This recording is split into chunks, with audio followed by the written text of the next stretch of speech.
সংস্কারের ব্যাপারে আমাদের দলের কোনো দ্বিমত নাই, কিন্তু সংস্কারের জন্য আমরা এটাও চাই না যে একটা দেশ জনপ্রতিনিধিত্বশীল ছাড়া একটা সরকার দ্বারা দীর্ঘদিন পরিচালিত হোক। আমরা চাই এই সরকারকে, কিন্তু আমরাই সাপোর্ট, প্রতিষ্ঠার সময় সাপোর্ট দিয়েছি, এখনো সাপোর্ট দিয়ে যাচ্ছি, আরও আমরা সাপোর্ট দিয়ে যাব। অত আমরা চাই সংস্কারের সাথে যখন আমাদের কোনো দ্বিমত নাই, এক যে সংস্কার করার দরকার অবাধ, সুষ্ঠু, গ্রহণযোগ্য নির্বাচন করার জন্য, যেই নির্বাচনের মাধ্যমে একটা গণতান্ত্রিক সরকার প্রতিষ্ঠিত হবে, যেই নির্বাচনের মাধ্যমে জনপ্রতিনিধিত্বশীল সরকার গঠন হবে, যেই নির্বাচনের মাধ্যমে জনগণের কাছে দায়বদ্ধ থাকা একটা সরকার প্রতিষ্ঠিত হবে, সেটা আমরা যত তাড়াতাড়ি সম্ভব তাই চাই। সরকার বলছে এখন যে এটা ডিসেম্বর থেকে জানুয়ারিতে হবে, ঠিক আছে, কোনো অসুবিধা নাই।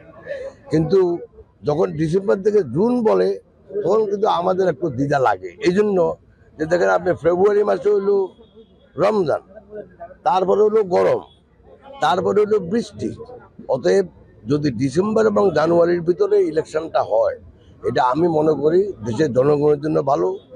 আর আপনার দেশে এই যে গত কয়েকদিন একটা বিনিয়োগ সম্মেলন হয়েছে, কিন্তু রাজনৈতিক নিশ্চয়তা যদি না থাকে, রাজনৈতিক স্থিতিশীলতা যদি না থাকে, গণতান্ত্রিক সরকার যদি না থাকে, তাহলে কিন্তু বিনিয়োগ খুব একটা আসবে না।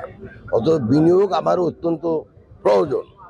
বিনিয়োগের জন্য ওনারা যেই সম্মেলন করছে সেটাকে আমি সাধুবাদ জানাই, কিন্তু বিনিয়োগকারী তো বিনিয়োগ করতে হবে, খালি বিনিয়োগকারী ঘুরে গেলে তো হবে না। সো আমি ওনাদের যেই এফোর্টটা ওনারা দিচ্ছে সেটাকে সাধুবাদ জানাই, সরকারকেও সাধুবাদ জানাই।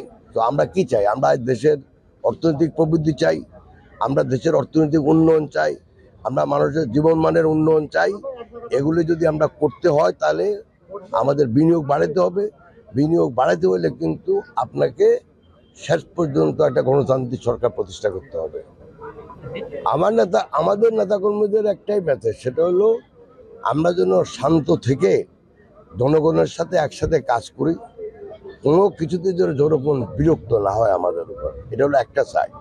আর আরেকটা হইলো যেটা আপনি বললেন ভাই, যে যার কাজ করবে, চোরের কাজ করবে, ডাকাতের কাজ করবে, তাতে কি আসে যায়, কিন্তু সরকার তো আছে।